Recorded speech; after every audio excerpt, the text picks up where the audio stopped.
नमस्कार दोस्तों, मैं हूं विमलेश और मेरी कहानी।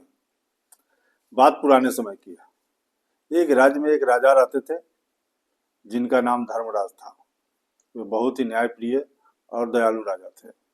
सभी का सम्मान करते थे और न्यायप्रिय थे। उसी गांव में एक नाई रहता था जिसका नाम भोलू था। राजा जब भी बाल कटवाते तो उसी भोलू नाई से ही कटवाते थे। जब राजा का वह भोलू नाई बाल बनाने गया पहली बार, तो उसने देखा कि राजा के सर में दो छोटे छोटे सींग थे। पहले तो वो भोलू नाई घबराया, लेकिन राजा के डर से कुछ बोल नहीं पाया। लेकिन राजा समझ गया कि यह लड़का घबरा रहा। तभी राजा ने कहा कि यह राज की बात है, इसको तुम किसी से नहीं बताएगा। अगर बताओगे किसी से तो तुम्हें दंड मिलेगा। उस भोलू नाई ने राजा से कहा कि राजा साहब, आप निश्चिंत रहिए, यह राज की बात मैं किसी से नहीं बताऊंगा, मरते दम तक किसी से नहीं बताऊंगा। समय बीतता गया। जब भी बाल बनाना होता, भोलू नाई आता, राजा का बाल बनाता। सींग वाली बात जो थी, तो भोलू नाई से पच नहीं रहा था। किसी से बता भी नहीं सकता था, क्योंकि राजा को वचन दे रखा था और राजा ने भी कहा था कि अगर किसी से बताया तो तुम्हें दंड मिलेगा।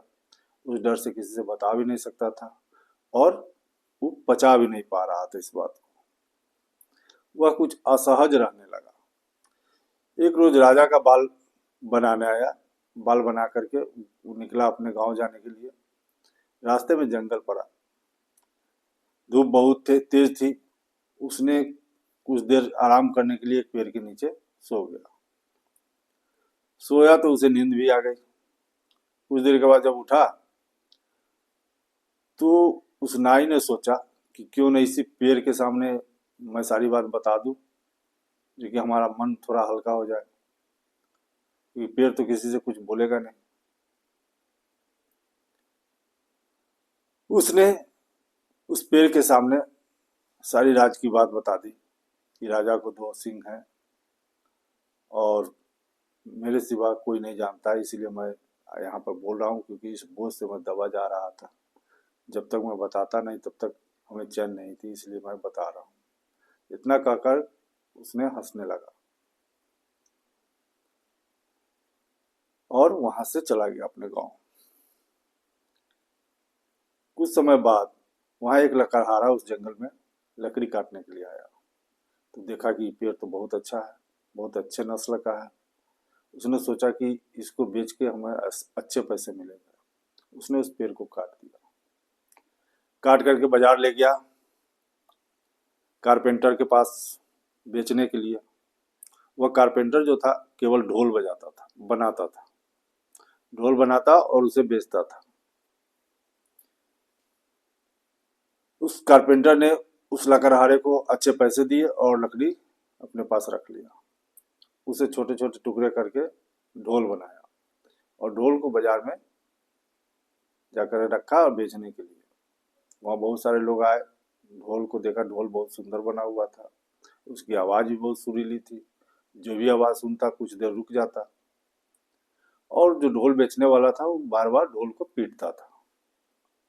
पीटते पीटते अचानक उस ढोल से एक आवाज आने लगी। वह ढोल से आवाज आ रही थी कि राजा के सर में दो सिंह, राजा के सर में दो सिंह। ऐसा उस ढोल से आवाज निकलना शुरू हो गया। वहां पर जितने भी आदमी थे सभी स्तब्ध रह गए कि राजा के सर में दो सिंह, ये क्या बोल रहा है ढोल।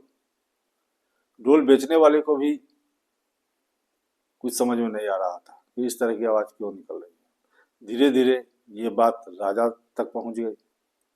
राजा ने उस ढोल बजाने वाले को अपने यहाँ बुलवाया। मंत्री और पुलिस गए, उसे पकड़ करके ले आए, राजा के सामने खड़ा कर दिया।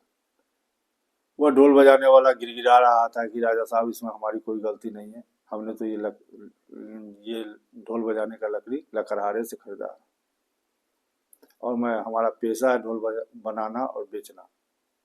अब ये ढोल से ऐसी आवाज निकल रही है, हमारे तो खुद खुद समझ में नहीं आ रहा। तब राजा ने उस लकड़हारे को बुलाया और कहा कि ये लकड़ी तुम कहाँ से लाया? तो बताया कि हम फलाने जंगल से काट के लाया, तो मैं बहुत वर्षों से यही काम करते आ रहा हूँ, लकड़ी काटता हूँ और बाजार में बेचता हूँ। अब पता नहीं इस लकड़ी में क्या था कि ऐसी आवाज आ रही है।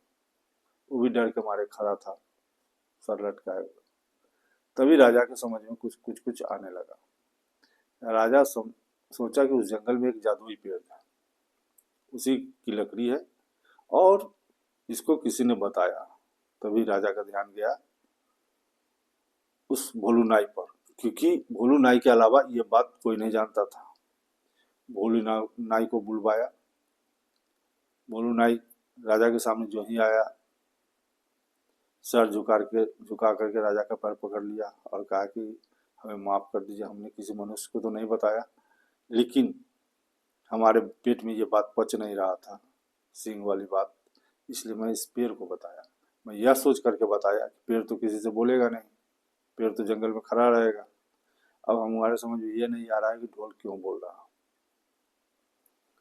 राजा सारी बात समझ गया। ये सींग वाली बात तो भोलू नाई के अलावा कोई जानता नहीं था। सोचा कि लोग समझेंगे कि ढोल इस तरह बोल रहा था, और राजा ने उस तीनों को माफ कर दिया और कहा कि आप लोग अपने अपने घर जाइए। कहानी छोटी सी थी। कहानी अगर अच्छी लगी हो तो लाइक और सब्सक्राइब जरूर जरूर कीजिएगा। कहते हैं ना, करो कुछ ऐसा कि दुनिया करना चाहे तुम्हारे जैसा। नमस्कार।